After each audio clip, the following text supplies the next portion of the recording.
beach often because I live around 2 hours away from the nearest beach.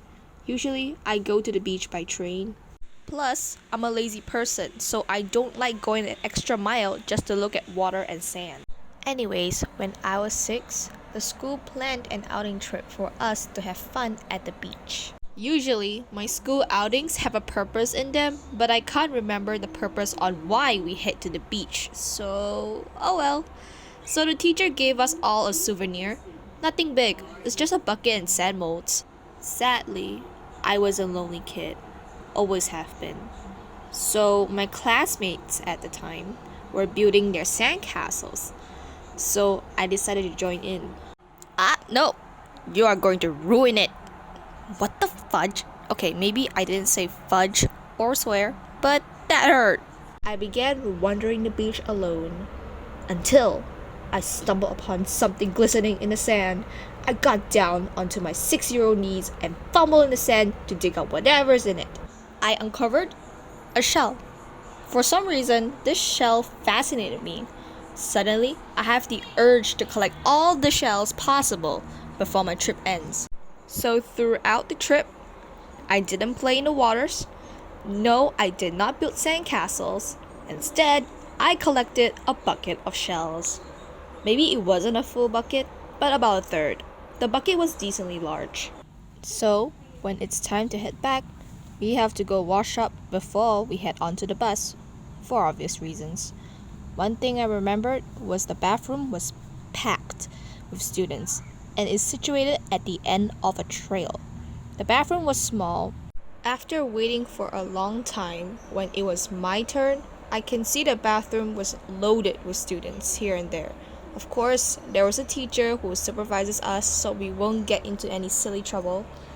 So I lined up for the sink and the supervisor saw that I still have my bucket in my hands. Apparently, you have to settle it down on the side of the bathroom because they think it's an inconvenience. Put your bucket in a corner. Okay. So I placed it in a corner that I'll never forget.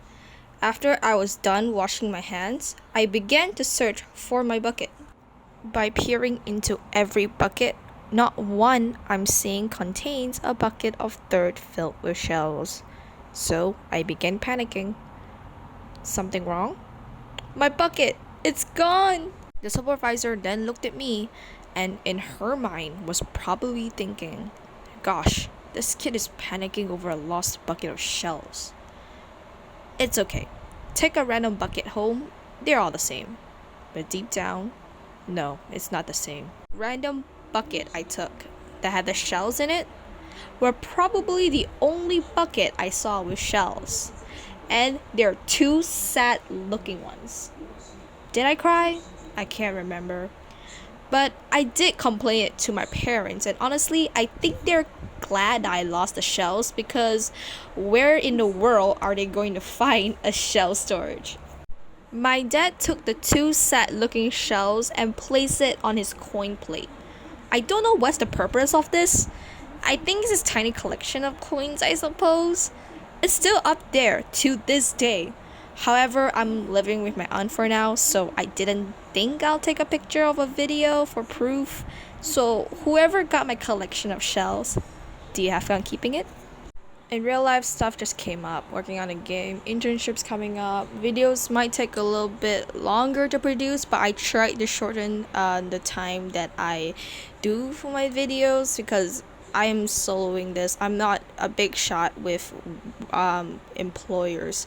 So be patient with me and see you in the next video.